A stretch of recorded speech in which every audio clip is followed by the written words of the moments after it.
CapCut just made a massive move, and if you're a creator, you need to hear this. In June 2025, CapCut changed its terms of service. Now, anything you upload, your footage, your voice, even your face, becomes theirs to use, remix, or sell forever. You get no credit, no payment, and no control. Even worse, if someone sues over your content, you're the one legally responsible, not CapCut. That includes copyright violations, likeness issues, or brand use. And yes, even private drafts or files stored in their cloud can be affected. Because of this, creators everywhere are deleting the app and switching to alternatives.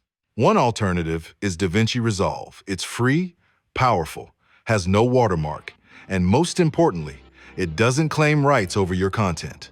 Your work stays yours. If you care about your content and your creative freedom, make sure you understand these new rules.